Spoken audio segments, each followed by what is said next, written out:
fica longa. Então, o duro é que a aula ninguém assistia, né? Porque daí o pessoal só ficava falando, pô, será? Como que ela fez? Todo mundo olhava pro meu cabelo, ninguém sabia o que eu estava falando.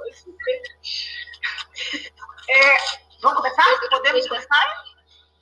Podemos. Tá bom. Boa tarde. Boa tarde a todos. Estamos aqui para a defesa da dissertação de Dandriele Carneiro Mafra, Marketing do Espírito Humano, uma análise do discurso do marketing 3.0 nos filmes publicitários da Singenta. Eu li isso aqui porque é quase um livro, então não estou em fase de decorar.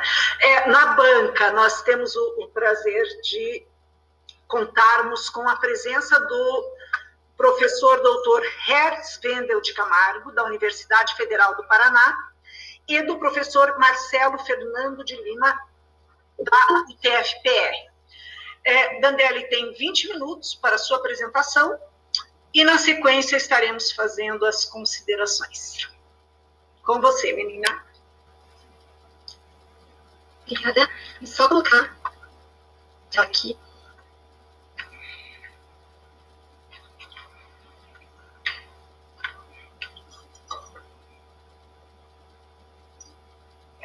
Oi, professores da banca e a todos que vieram partilhar esse momento comigo hoje. Dandri, só um minuto. Só eu não estou ouvindo? Você poderia recomeçar, daí, só que falando um pouquinho devagar.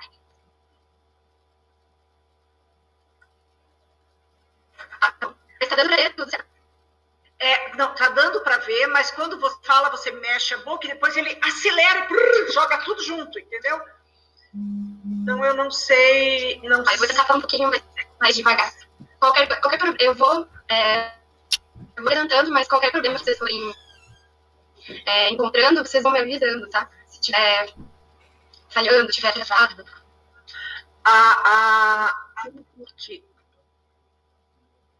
Então, nós podemos desconectar o vídeo? Pode ser? Sim. Tá, para ver se... Aí. Pode começar, Dandri. Só um minutinho. Agora. Tá bom.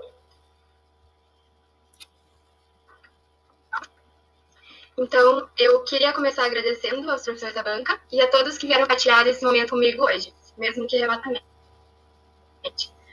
A ideia do trabalho se deu a partir de uma inquietação que eu dividi com a Maurinha em 2017, na especialização. Nessa época, já não era difícil notar o marketing 3.0, porque ele estava em cursos, livros, blogs, só que esses discursos, eles orientavam sempre a prática, mas outros discursos se estabeleciam nos não ditos, e eles que contribuíram para a formulação do trabalho. Mas o que seria esse marketing 3.0? Então, antes da gente falar o que é denominar ele, é importante que a gente retome as duas fases anteriores, o que na análise do discurso é reaver o pré-construído. Então, o marketing 1.0, ele começou na era industrial e ele era centrado no produto. Era necessário produzir mais e em menor tempo. Então, enquanto o Fordismo orientava o sistema de produção, o marketing ele intermediava a relação entre o objeto final e o fim desejado.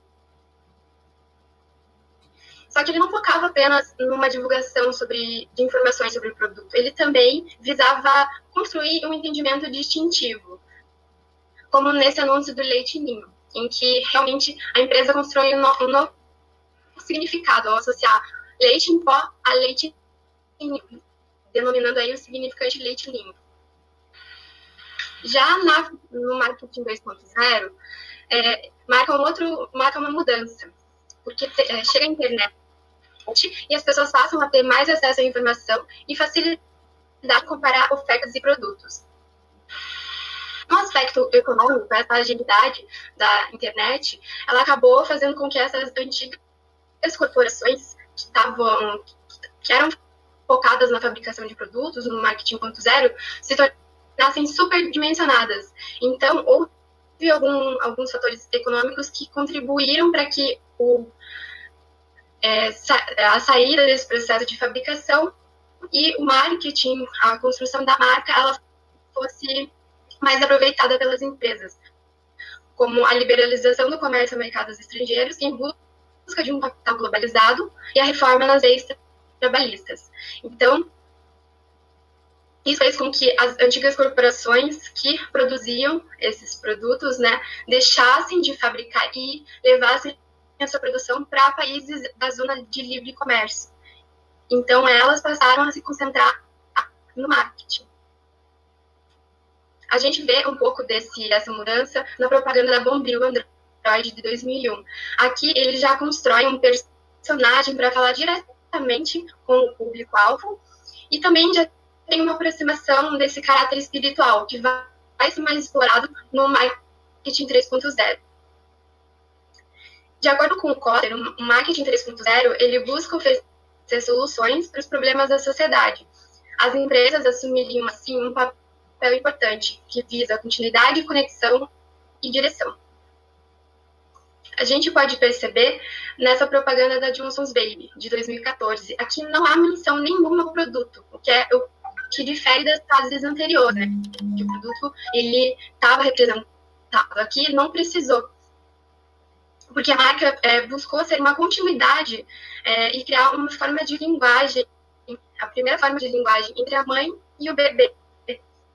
Então, a gente percebe que as campanhas do marketing 3.0, elas buscam um simbólico para retratar os aspectos que são além do material e se voltam menos para o produto e mais para a humanidade. Mas é importante a gente se questionar, por que esse termo humano ele é utilizado para referência a um pensamento cuja formação remete à demanda por produtos? Antes mesmo da gente ter essa resposta, é importante a gente resgatar as primeiras reflexões acerca da humanidade.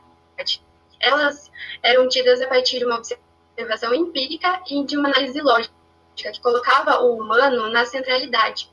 Só que com o tempo, esse pensamento ele foi mais desenvolvido e o homem ele deixa de ser o centro do universo. E ele passa a ser compreendido a partir da sua relação com os seus semelhantes. Assim, é trazido à tona um aspecto diferenciativo em relação às outras espécies animais, o sistema simbólico, que é a capacidade do homem de explicar o mundo e a si mesmo. Então, a partir disso, a gente começa a observar o mundo da cultura humana. O que seria esse mundo da cultura humana? Para Cassirer, ele seria formado por um sistema de atividades, a maior parte delas simbólicas, como a linguagem, o mito, a religião, a arte. Só que é importante a gente considerar que esse progresso material que é visto na literatura, música, arte, ele não certifica uma garantia contra a desumanidade. O Steiner, ele diz que os avanços eles ocorrem junto ao retrocesso, numa dialética de danos concomitantes. E onde que a gente pode perceber essa dialética de danos concomitantes? No próprio sistema de produção capitalista. Então, enquanto as elites capitalistas elas enriquecem, ocorrem as disparidades sociais. E o marketing 3.0 ele não nega a existência delas, mas esse lado espiritual que ele satisfaz não é o mesmo que propõe a filosofia clássica. Sócrates atribuía ao diálogo um exercício espiritual, porque ele teria a capacidade de convidar a uma reflexão interior para uma busca elevada de si. Então, nas ações do marketing, a gente não vê um diálogo capaz de elevar o ser humano a uma reflexão sobre si. Então, ele tenta amenizar as desumanidades provocadas pelo sistema, sob o pretexto de tornar o mundo globalizado num lugar melhor. Então, ele busca um mundo melhor, mas ele não aponta os fatores responsáveis dessas alteridades. Assim, o humano, desacreditado do seu valor elevado, pela existência dessas alteridades, ele é apresentado pelo marketing um caminho de recuperação desse espírito humano por meio do consumo. Então, a gente pensou 2 vídeos para realmente conseguir verificar de que forma esse marketing 3.0 se propõe. 2 vídeos foram escolhidos, o Operation Pollinator e o soja mais verde da empresa de agroquímicos Syngenta. Eles fazem parte da divulgação dos 6 compromissos do Be Good Growth Plan. Então, o primeiro vídeo, o Operation Pollinator, ele divulga um desses compromissos, que é promover a biodiversidade, enquanto o segundo, o soja mais verde, ele busca tornar as culturas mais eficientes. Nesse primeiro vídeo, ele tem 2 minutos e 32 segundos. Eles passam na cidade de Olambra, São Paulo. E ele apresenta soluções para atrair e proteger abelhas nas plantações. Ele utiliza uma argumentação direta e narrativa por meio das falas dos especialistas e do apresentador Augusto Costa. O segundo, ele tem 2 minutos e 37 segundos. E ele conta a história da Luciane, uma agricultora do município de Lucas do Rio Verde, Mato Grosso, em como ela consegue implementar o Código Florestal Brasileiro e associar a produção ao mesmo tempo, em conformidade, no caso. Então, a gente percebe que os 2 vídeos, eles constroem uma narrativa. Mas, para entender melhor de que forma essa narrativa é construída, utilizamos a estrutura mítico-narrativa quaternária proposta pelo Máximo Canevati. Ele baseou esses estudos nos estudos propostos pelo Jung sobre a Santa Trindade. O Jung dizia que o ideal de perfeição é o redondo e a divisão natural e mínima é a quaternidade. Então, para essa composição da Santa Trindade, faltava um elemento a mais, que no caso seria diabos, né? Aí ela seria formada por Padre, Filho dos Espíritos e diabos. Mas de que forma isso seria demonstrada numa produção monográfica? Camargo e Mendonça, eles descrevem que seria composta da seguinte forma: Pater é o tempo e o espaço, e por isso dá início a tudo. Filhos está em constante movimentação para assumir o lugar de padre, o que ocasiona em transformação. Espíritos possuem um comportamento imprevisto, pois, do mesmo modo como ajuda filhos, também leva até diabos. No primeiro vídeo, essa narrativa ela é construída da seguinte forma: a produtividade com responsabilidade ambiental seria a pátria, porque é o que o projeto Operation Pollinator busca, e o desaparecimento das abelhas seria diabos. Mas a gente vê que a natureza ela apresenta um aspecto dual, porque da mesma forma que ela colabora com o projeto Operation Pollinator, ela também acaba aproximando o desaparecimento, já que esse desaparecimento não é explicado a nenhum especialista. Então, esse silenciamento pressupõe que a diminuição das abelhas é um efeito natural. O vídeo Soja Mais Verde, ele tem uma estrutura diferente, porque ele se inicia pelo final, com o sucesso de Luciane Bettinato Copete e filhos, para aliar a produção e conservação ambiental. Os riscos da fauna e a flora se tornam diabos, mas, assim como no vídeo anterior, a natureza também é o aspecto dual, porque não há aí uma explicação de por que o que causa os riscos da fauna e a flora. Então, novamente, a gente pressupõe que a natureza assume essa posição. Apesar da forma narrativa ela trazer alguns aspectos à tona, é importante levar eles a uns aspectos do não dito. E aí é que a análise do discurso contribui muito. Para essa análise dos vídeos, 2 critérios foram escolhidos: o dito e não dito e o discurso e ideologia. Para explicar um pouquinho o que seria, a relação entre dito e não dito é que a escolha do dizer ela determina tanto os outros ditos que não foram referidos, mas que também constituem. Então, quando dizemos algo, não dizemos algo também, que também significa. A questão da ideologia, para Peixe, ela dissimula sua existência no interior do seu próprio funcionamento, assim como o inconsciente, sem que a gente possa evidenciar o estabelecimento dela. Então, no primeiro vídeo, a Syngenta não informa as causas da diminuição das abelhas. Não é dito, contudo, que o uso dos agrotóxicos é um dos fatores responsáveis por encurtar a vida dos polinizadores e até mesmo alterar o seu comportamento. Então, o real fator para contribuir com a conservação da espécie seria oferecer alternativas aos usos desses componentes prejudiciais. Só que a empresa escolhe divulgar técnicas de manejo consideradas amigas das abelhas e ocultar os fatores que ameaçam. E por que ela faz isso? Porque a empresa comercializa agroquímicos, então ela não pode ser percebida como empecilho à sua produção. Por isso, ela omite o produto, oculta o fator de diminuição das abelhas e se promove como uma solução dos danos que ela mesma causa. As disputas das empresas de agroquímico basicamente se referem por influência. Elas visam ampliar a comercialização e alterar a percepção do público. Em 2019, durante o primeiro ano do governo Jair Bolsonaro, teve um recorde no número de agrotóxicos aprovados. Foram 503 registros, 110 deles eram considerados extremamente tóxicos e 52 altamente tóxicos. Num comparativo com outros países, esse é um dado um pouco mais antigo, mas que já dá para ter uma ideia. Toleram-se 500 microgramas de glifosato por litro de água potável no Brasil, uma proporção que é 5.000 vezes maior do que adotada na União Europeia.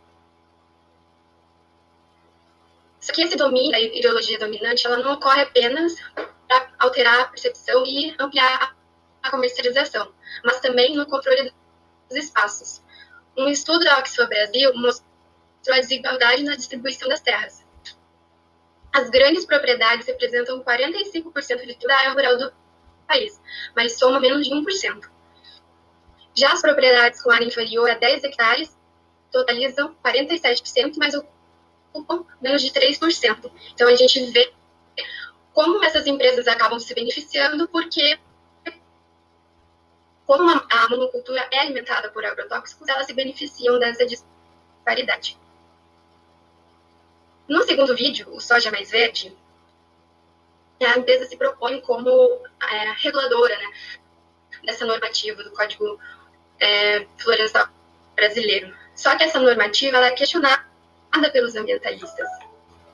Tem vários pontos que eles questionam, mas um que eu trouxe para a apresentação diz respeito à área de reserva legal, que na Amazônia ela representa 80%, mas pode cair até 50% dependendo do uso. No Cerrado, que é o retratado no filme, o código preserva 35%, mas esse número também pode cair para 20%. Então, a Singenta diz seguir as leis de preservação, mas em 2006 ela ficou comprovado que ela realizava experimentos ilegais com milho transgênico em um local de amortecimento do Parque Nacional do Iguaçu, o que é proibido em lei. A Via Campesina, ela ocupou a área e exigiu a desapropriação. Em 21 de outubro de 2007, uma milícia armada contratada pela Singenta disparou contra os integrantes da Via Campesina e do MST, o que resultou na morte do dirigente e deixou outra pessoa gravemente ferida também. Só que não é a única polêmica envolvendo os agroquímicos. Os pesquisadores da Universidade Federal do Mato Grosso verificaram que em Lucas do Rio Verde, a cidade apresentada no vídeo, ocorreu uma chuva de agrotóxicos que causou intoxicações agudas em crianças e idosos e também foi comprovado ocorrência de agrotóxicos no leite materno, que é extremamente prejudicial para o bebê.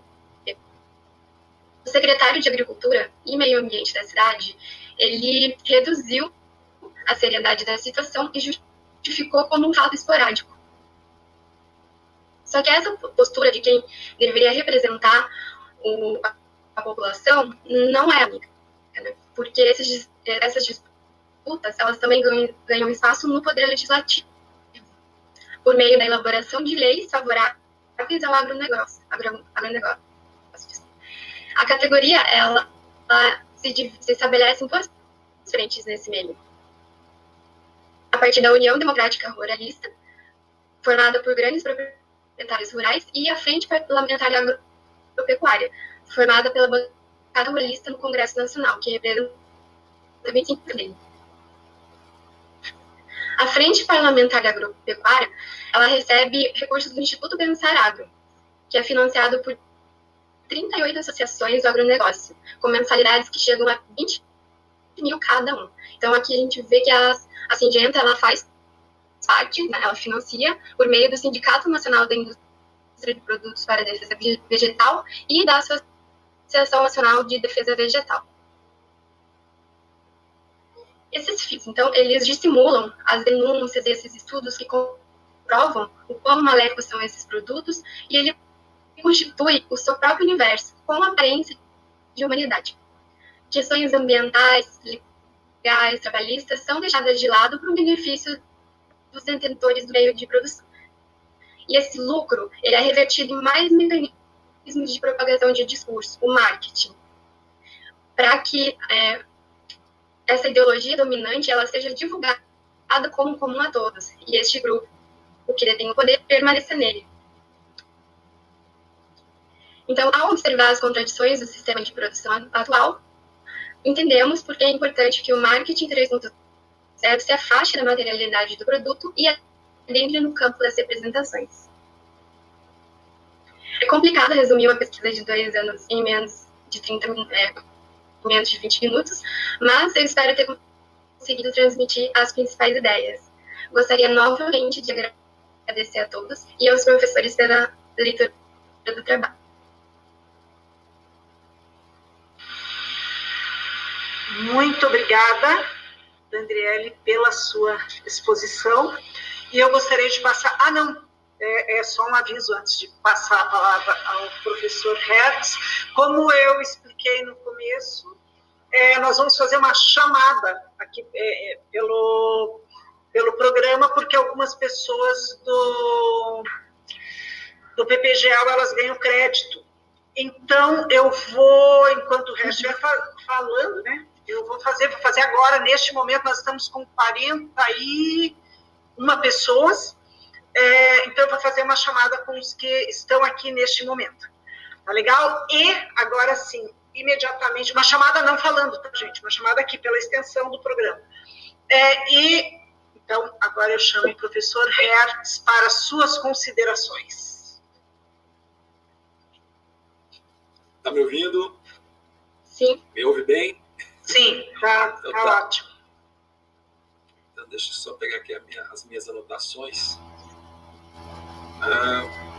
Vamos lá, então.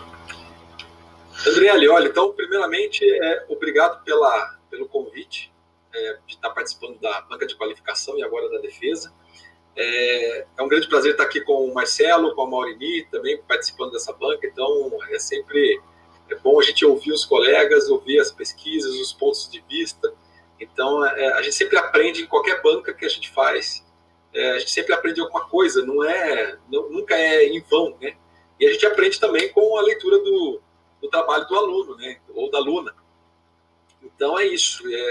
Primeiro apontamento que eu vou fazer é o quanto que o teu trabalho em relação à qualificação e agora para a defesa mudou tremendamente. Assim, foi um salto qualitativo muito, muito mesmo interessante e que estava um pouco indefinido na qualificação, mas eu acho que a qualificação ajudou você a dar a nortear um pouco a proposta, e aí você traz alguma coisa que já que está bem encaminhada, bem focada e que é bem interessante.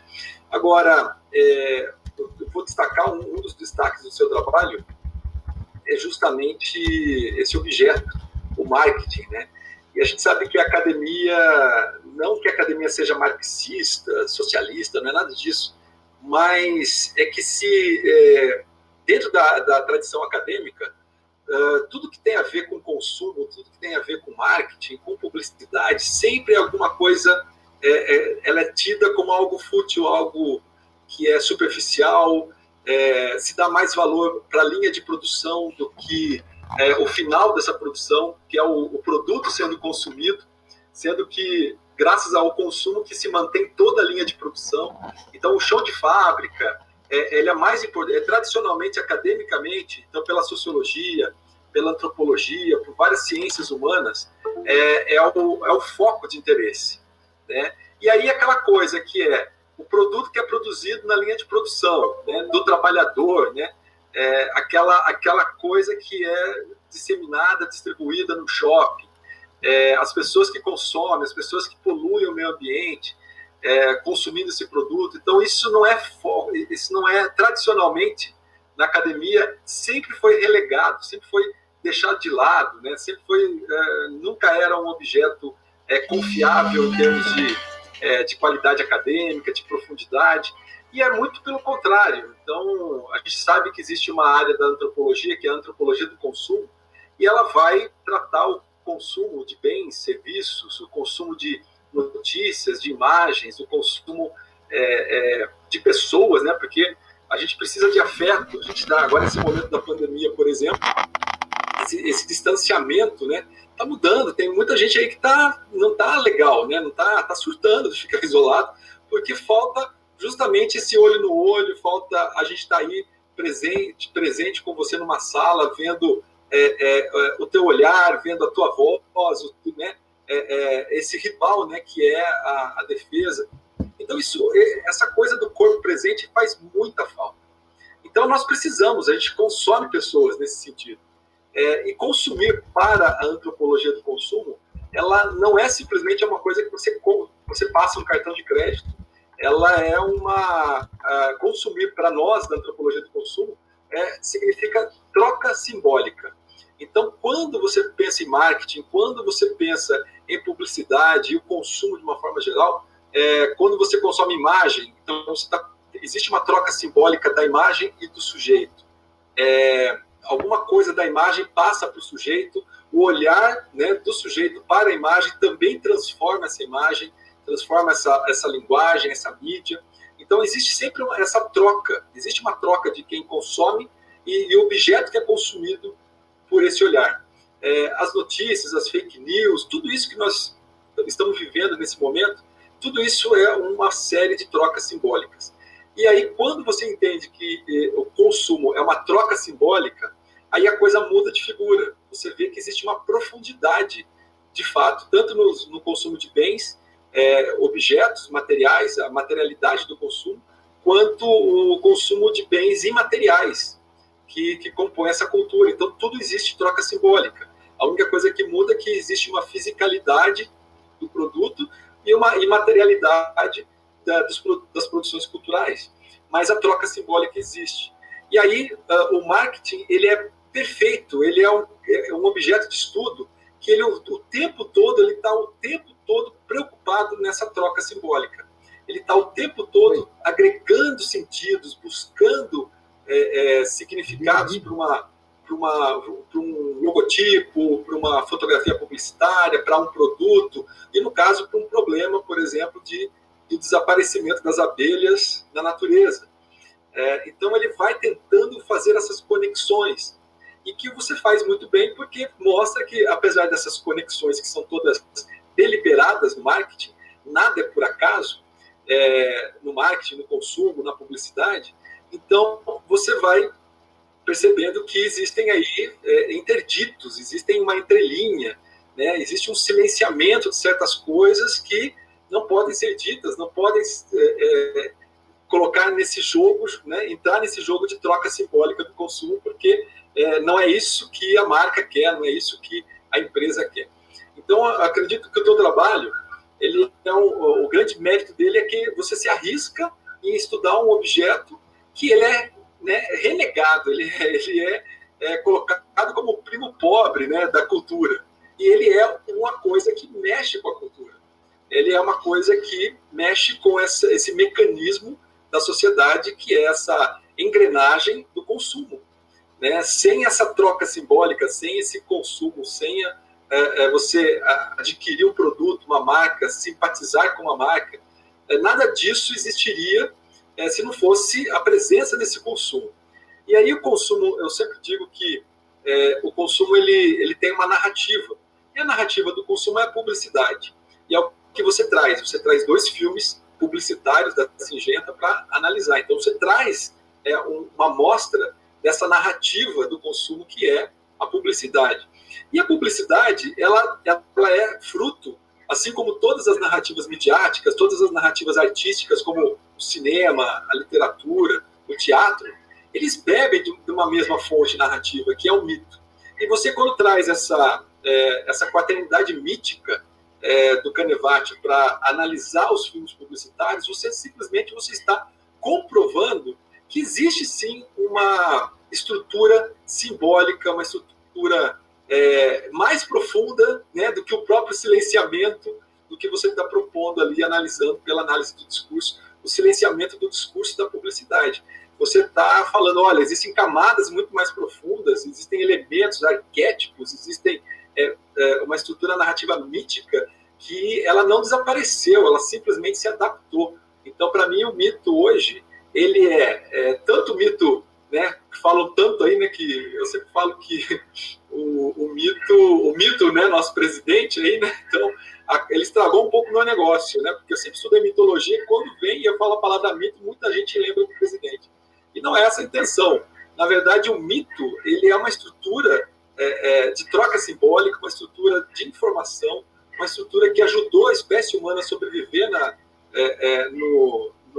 natureza e ajudou muitas vezes a gente a chegar onde a gente está. Então, essa narrativa que ajudou, que tem tanto a ver com a nossa biologia, digamos assim, que afeta os nossos cérebros, que afeta as nossas memórias, que afeta os neurotransmissores de alguma forma, que a neurociência está cada vez mais comprovando isso pelas histórias, pelo storytelling, você tem aí uma prova de que, olha, o mito não morreu, o mito está muito vivo entre nós e o mito ele está sobrevivendo nessas artes como teatro, literatura, cinema e também, claro, nas narrativas midiáticas e na narrativa do consumo, que é a publicidade e que você traz muito bem para poder apresentar isso. Então, eu acho que você traz aí, novamente, o grande mérito do teu trabalho é trazer o marketing como...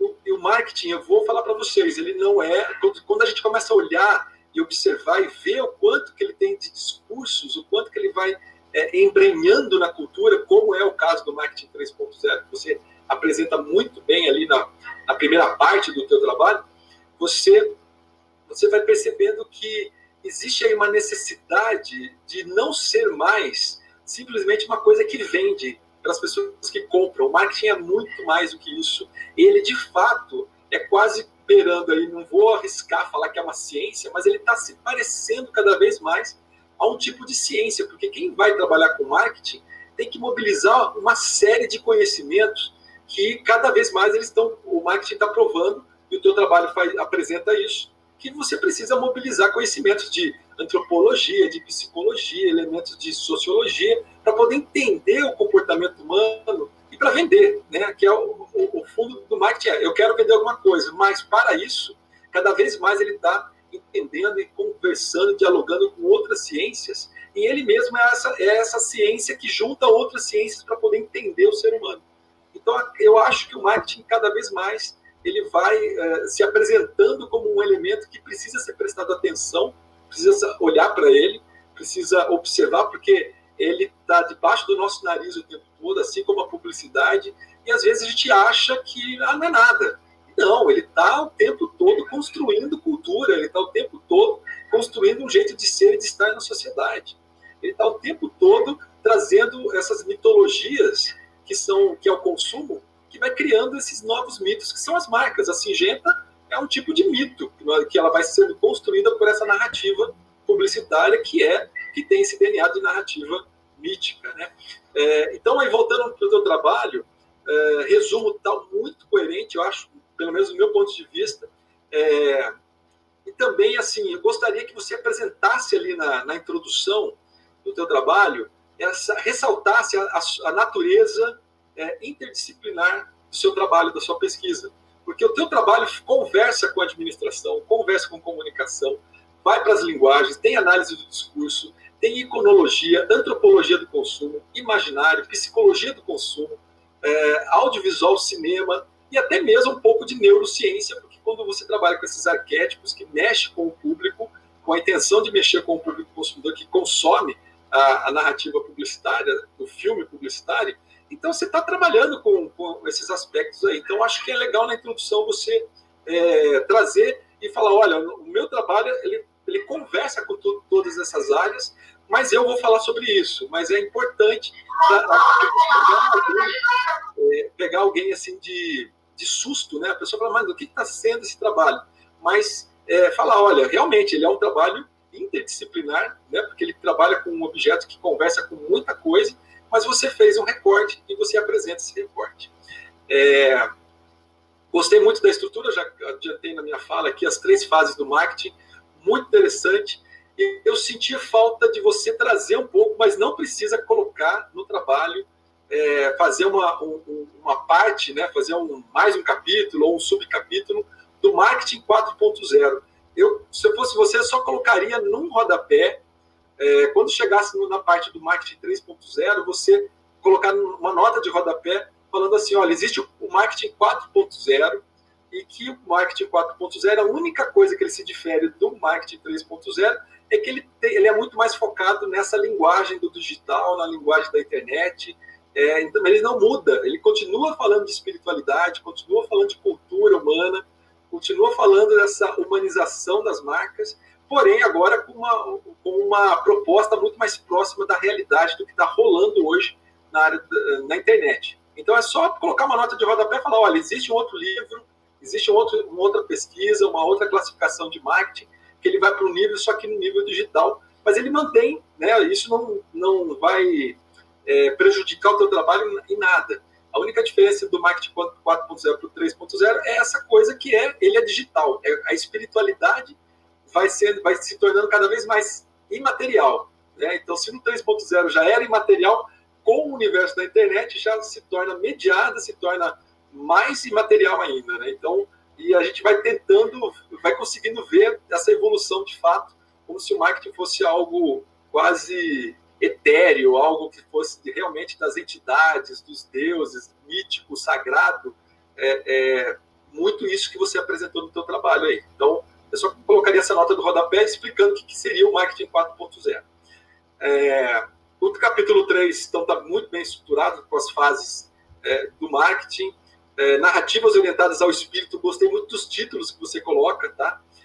Consumo e prática mítica, claro que essa parte foi o que eu mais gostei, então não tem nem como não dizer que eu não gostei dessa parte aí do consumo como prática mítica, concordo, ipsis literis, e também gosto muito quando você traz o Baudrillard, a Orlandia, o Roland Barthes, você conversa com a Gamben, então assim, você tem aí um diálogo muito interessante desses autores aí. O Barthes ele traz uma pegada mais da área da linguagem e o Baudrillard também dessa filosofia, mas que trabalha com a ideia de consumo.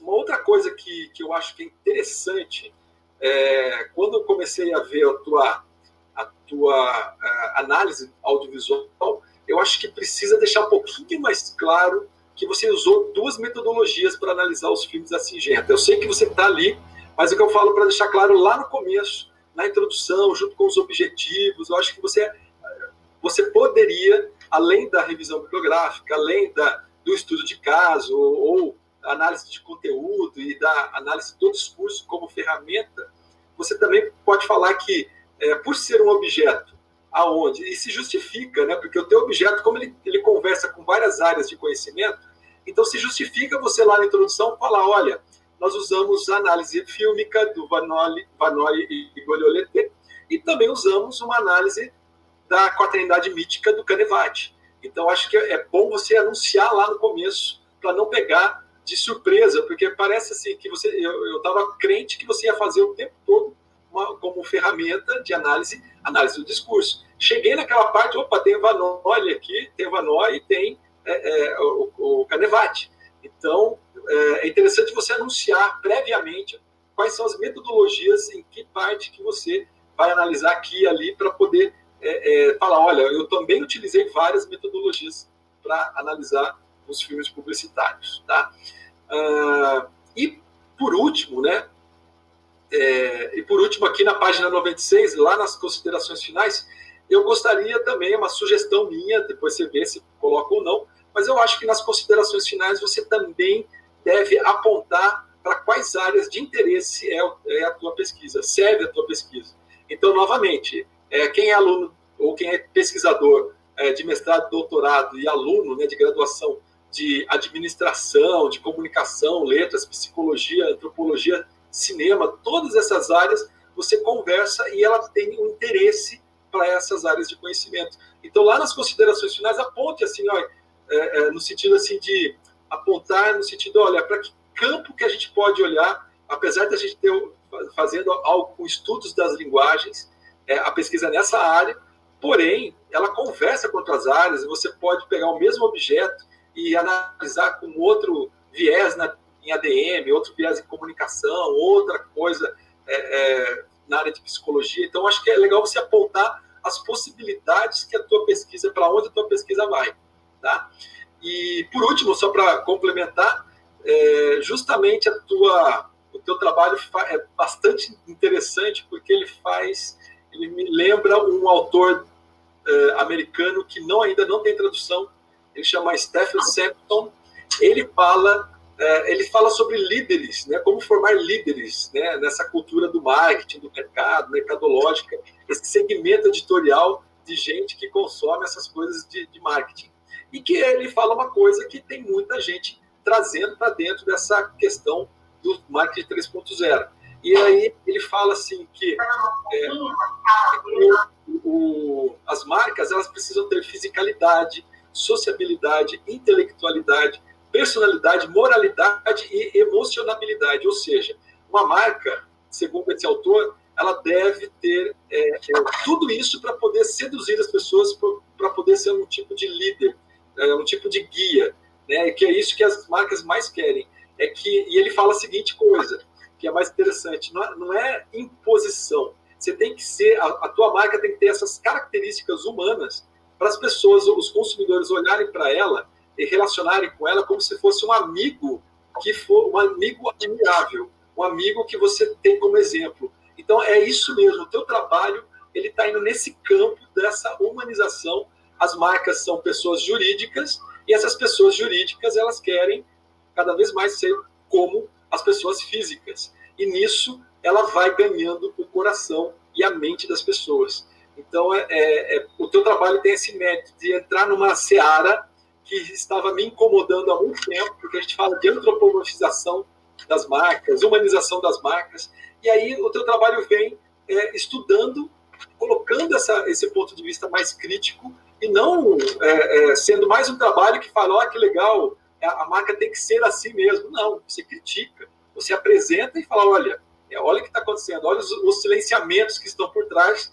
Então, essa pessoa jurídica, humana, ela também mente, ela também pode ser psicopata, né? Ela não sabe o mal que ela faz para as pessoas.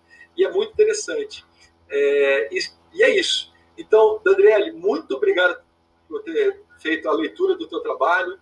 Maurini e Marcelo, obrigado por estar aqui com vocês. E é isso. Então, é isso que é a minha contribuição aí, um comentário. Só tenho mais elogio, porque o teu trabalho realmente, em relação da qualificação da água para o vinho, realmente. Foi uma coisa bíblica, água para vinho. Então, bem mitológico. Muito obrigada, Hertz.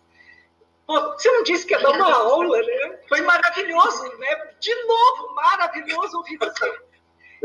E agora passo a palavra para o Marcelo, também outro maravilhoso, com as suas considerações. Por favor, Marcelo. Então, obrigado. Eu queria agradecer também o convite da Maurini, né? A alegria de estar com o Hertz aqui também. Estar com a Dandriele. E o trabalho, me deu muita alegria esse trabalho, né? Porque eu tenho acompanhado também o percurso da Dandriele, né? Nós começamos o curso na UTFPR. Eu acho que ela entrou em 2012, né? No primeiro ano ainda do curso de tecnologia, e eu entrei como professor nessa época, né? E eu acompanhei todo o percurso dela na graduação e daí todo o percurso também na pós-graduação, né? E esse trabalho, ele, como o Hertz falou aí, ele passou por uma mudança muito grande da qualificação até agora, né? Porque eu lembro muito bem na qualificação que a grande discussão, né, a grande cobrança que eu acabei fazendo, né, em relação ao trabalho, é de que o trabalho, de alguma forma, olhava esse universo do consumo, né, ainda sem uma visão crítica. Então, assim, você estava ainda olhando a possibilidade de tratar do marketing, né?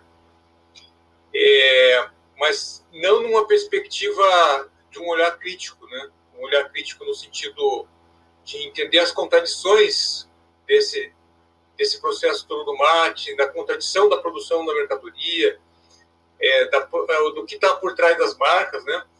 E eu lembro que eu indiquei uma série de livros para você, né? E o Regis também indicou uma série de caminhos, né? E daí eu olhei no seu trabalho e fiquei extremamente surpreso, porque você conseguiu contemplar a mim, contemplar o que ele pediu também, né? Sem que o trabalho ficasse uma colagem, sabe? Sem que o trabalho ficasse estranho, esquizofrênico, no sentido assim, sabe? De você satisfazer a dois professores que pedem coisas diferentes, na verdade, né? E você conseguiu, a partir das sugestões que nós demos naquele momento, você conseguiu compor um trabalho muito bem amarrado, entendeu? Então eu acho que o teu trabalho tem esse mérito de estar muito bem amarrado, e um outro mérito interessante seu é que você escreve bem, né? Eu senti assim no teu texto que você cresceu muito como texto, e como uma maneira de expor o texto de uma forma muito clara, sabe? Muita clareza e, ao mesmo tempo, um espírito analítico ali que você conseguiu trabalhar no texto, né? Porque você traz a reflexão, mas você traz muito repertório no teu texto. Então, no sentido de trabalhar, você fala do marketing, você explica tintim por tintim aqueles 3 elementos ali, aqueles 3 pontos ali do marketing que você está trabalhando. Aí você vai para a teoria do marxista, do olhar marxista sobre a mercadoria, sobre o consumo, né? E você consegue dar conta disso, né? Aí você vai para a análise do discurso e você consegue dar conta disso também, entendeu? Você vai para a tecnologia e consegue dar conta, sabe? Então, tá muito bom o teu trabalho. Eu fico bem orgulhoso, assim, de ter contribuído de alguma forma com esse processo todo, né? E gostei muito do seu trabalho, né? Diria para você, assim, que tem algumas coisinhas, assim, que eu anotei, mas que é muito pouco, na verdade, né? O que eu coloquei aqui? Tem umas repetiçõezinhas que você faz, assim, por exemplo, lá na página 11, você escreve lá você escreve uma frase assim, ficou assim: oferecesse uma oferta de leitores, uma coisa assim. Ou de leites, eu escrevi errado aqui já, né? Mas o problema é oferecer uma oferta, entendeu? Há uma repetiçãozinha ali, né? E tem um outro ponto que você escreve aqui, né? Que que você usa, em vez de aura, tá? Aura de auréola, você escreve áurea, né? Áurea no sentido de áurea é a cor do ouro, né? Aquilo que é semelhante ao ouro. Então, a gente tem que corrigir lá, né? Então, em vez de áurea, é aura mesmo, né? Tá? Gostei muito de como você se apropriou, por exemplo, do Steiner, do George Steiner. Gostei muito da discussão que você faz sobre a filosofia, sobre a questão do humano, entendeu? No seu trabalho. E você coloca lá o marketing 3.0 e fala da questão da humanização, né? E você discute isso muito bem no teu trabalho, tá? E parabéns, né? Eu não vou tecer muitos comentários, porque todos os comentários que eu tinha que tecer, você acabou contemplando, né? Todas as exigências você já acabou contemplando, né? Você leu todos os textos, você escreveu de uma maneira adequada, seu trabalho está excelente. Parabéns. Obrigada, professor. Muito obrigada, Marcelo. O que eu poderia falar sobre esse trabalho é que foi uma experiência fantástica, eu tenho tido muita sorte com os meus orientandos. Tem os orientandos que olham para mim assim, a Maurine olha para a cara da gente e fala um livro para a gente ler, né? Mas o pior é que tem uns que levam a sério. Eu olho para a cara, falo um livro e daqui a pouco eles leram. A Dandri foi uma dessas, né? É aquela assim, e o pessoal que, não sei se alguém aqui não a conhece, mas nós estamos inclusive com o Alcemar, que é puxa, esqueci a região que você colocou ali, mas seja bem-vindo, Alcemar, que bom que temos pessoas, né, de outros horizontes aqui conosco.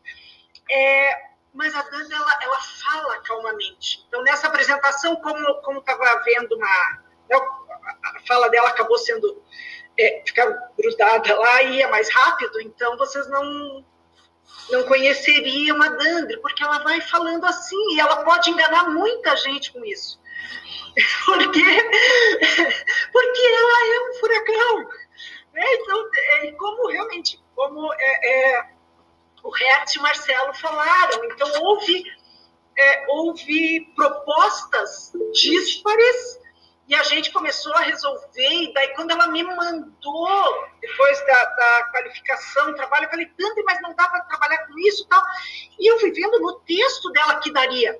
Ela me mostrou como nós poderíamos trabalhar com esses dois olhares, né? E eu achei isso muito bacana, porque eu acho que a orientação é aprendizado, e eu tenho aprendido demais com as orientações. Porque em 2006 eu entrei na UTFPR e eu comecei a estudar a questão agrária em 2005, da comunicação. E era uma pergunta constante, as pessoas diziam, por que você estuda a questão agrária? E, assim, a minha resposta extremamente científica, ela foi retirada de um doutor do MST, que ele disse para mim, mas o pessoal da cidade acha que não tem que estudar, mas eles não comem? Então, a minha resposta sempre foi essa. Porque eu como, eu sei que não nasceu no mercado. Né? Eu sei que as frutas, as verduras não nascem no mercado, então, por isso, eu acho tão importante o estudo com a questão agrária. Para mim, foi um presente nós podermos retomar esse assunto. Fazia algum tempo que eu não orientava nada voltado à questão agrária, e com a abordagem da Dandriele, que eu achei maravilhosa. Eu amei isso, e eu, assim, olhando, porque ela se estendeu, ela entrou mesmo, né, na questão agrária, ela pegou documentação, daí eu olhava e dizia assim, tomara que a banca não brigue com isso, tomara que a banca não brigue com essa parte, porque eu quero deixar, né? E foi muito legal ouvir vocês dois e ver que vocês entenderam a complexidade do assunto, do objeto, e realmente a forma com que a Dandriele trabalhou isso. Então, quanto a mim, eu só tenho elogios e alegria por tê-la orientado. Agora é com você, Dandriele, respostas à banca, né? Eu gostaria de agradecer novamente. Devagar, por favor, porque ele está grudando. Fale, por favor, devagar, porque ele está juntando as tuas palavras. Então, você fala muito rápido, a gente não entende. Tá. Eu gostaria novamente de agradecer aos professores da banca, principalmente pelas contribuições que vocês deram já na qualificação. E eu achei muito interessante as leituras que vocês sugeriram. Então, fiz questão realmente de me aprofundar muito nelas, porque elas realmente deram outro tom para o trabalho.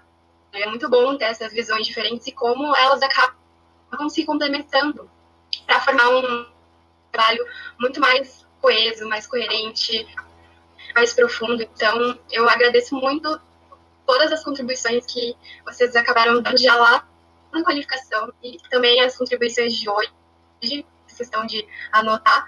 Só queria falar para o professor Hertz que a questão do marketing 4.0, ela tá em 2 rodapés ali.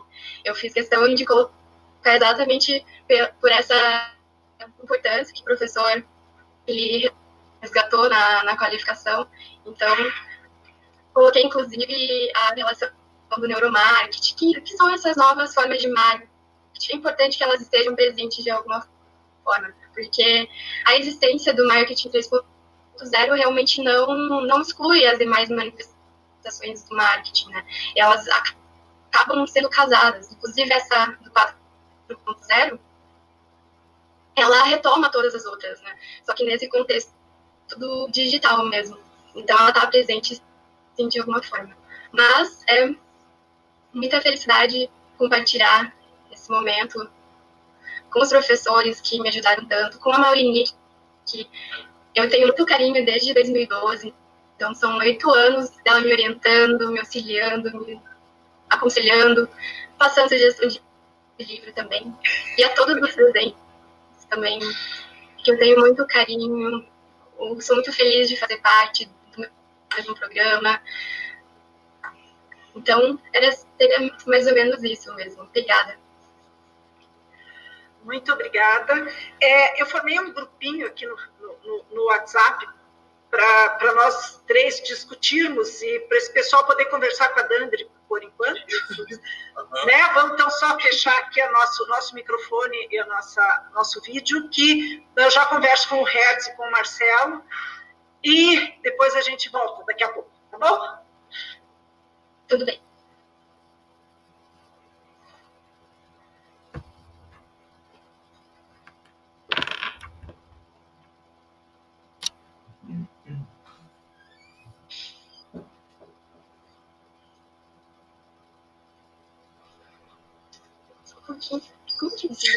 Arrasou, hein, Dandri? Foi muito bem, parabéns. Muito, muito legal. Estou curiosa para ler o trabalho na íntegra agora. Super afim de ver inteiro. Pode deixar aqui, depois das correções, eu com certeza mando. Vamos combinar que o nosso primeiro encontro presencial do Observatório, você faz uma apresentação para a gente bem grandona, né? Amanda, Gildo, Dani. Sim, eu quero ver ele na íntegra. Isso mesmo.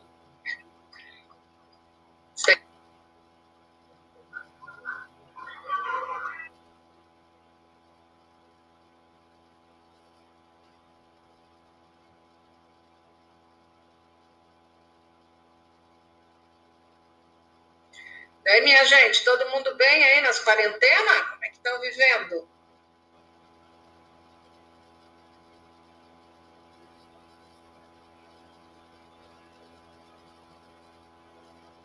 Tá todo mundo tímido, ninguém quer falar. Mas a gente desacostumou de falar, né? Estamos numa quarentena que já não sabemos mais. Eu já até comentei com meu namorado que parece que a gente vai sair falando outro idioma, porque a gente acaba se acostumando a falar com a pessoa que tá mais perto, né? Sim, sim. Bom ouvir tua voz, Maria Ellen. Hã? Bom ouvir tua voz, Mary Ellen. Obrigada, Fred. Pois é, andei sumida, né? Fazer o quê? Mas eu tô viva, tá? Ô, Fred, eu concordo com você. Como assim? Vamos ouvir sua voz. Não, mas poxa, eu queria dizer pra Dani que o trabalho dela parece ser interessantíssimo. Dá muita vontade de ler. Parabéns. A sua apresentação foi ímpar. Obrigada mesmo. Pena que o áudio não contribuiu muito, né? Mas não atrapalhou tanto também. Acho que é momentos que a galera desligou as câmeras funcionou melhor. Mas deu para entender, Dandri. E ótimo, assim que passar tudo isso, vamos comemorar. Vamos, com certeza. Eu acho que a gente tinha que sair para ver beijinho de novo, igual da última vez. Sim. A gente vai ter que fazer uma agenda, né? Para conseguir dar conta de todas as comemorações. Tem que ir anotando cada banca. Pode falar, Fred. A vontade de sair e beber com os amigos, eu acho que se eu não morrer de coronavírus, eu morro de coma alcoólica depois. Vai ser tanta coisa pra comemorar, né, realmente. Vai ser grande. Não morra de jeito nenhum. Morro, Bibi, eu não morro antes de entregar a dissertação. Pode... Por favor. Peraí, deixa eu tirar aqui, porque eu fiz errado. Desliguei aqui, já liguei de novo. Peraí, foi erro. Foi. Então, após um debate disputadíssimo entre a banca, foi deliberado que o trabalho Marketing do Espírito Humano, uma análise do discurso do Marketing 3.0 nos filmes publicitários da Singenta, produzido por Andriele Carneiro Mafra, orientado por mim, foi aprovado. Aí, obrigada, cara, obrigada, banca.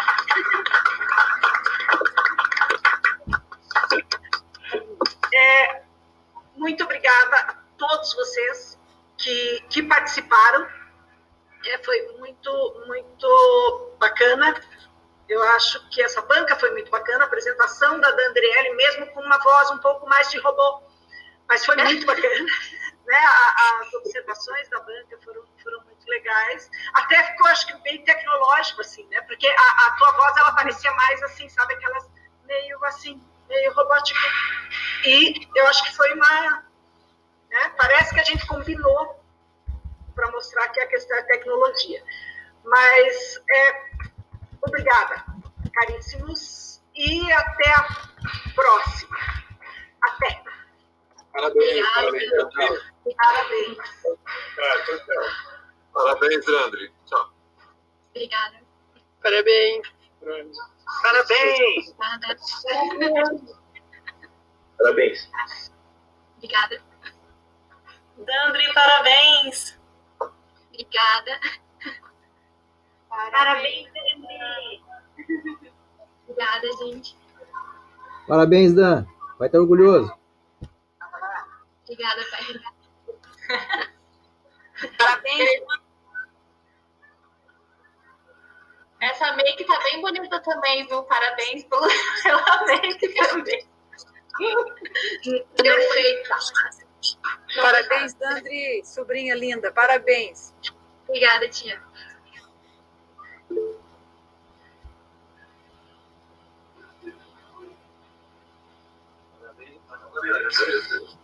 Obrigada. Parabéns, Dan. Obrigada, Maga. Parabéns, Dandri. Primo aqui. Mandou bem, hein? Obrigada, primo.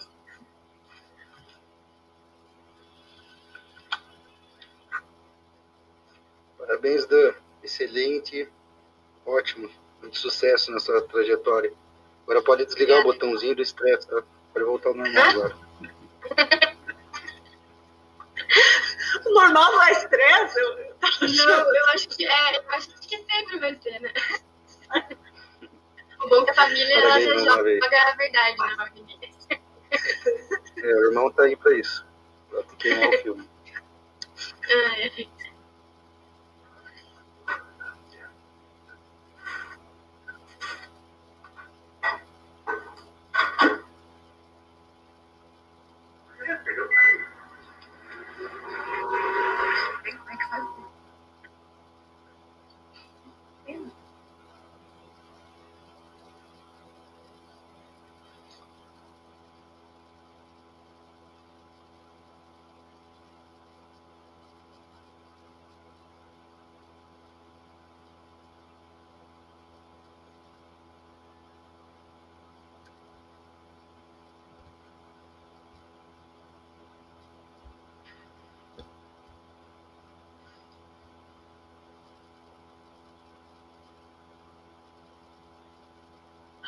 Todo mundo já deu parabéns? Já foi embora? Posso fechar a sala?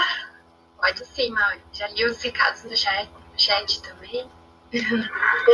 Pode, prof. Senão eu e a Priscila já saí aqui até amanhã. É verdade. Eu vou estar desde ontem. Eu tô desde ontem, não vou sair. Ela está desde ontem. Ela vai agora almoçar, jantar, tia. Tchau, então. tô fechando a sala. Tchau. Tchau.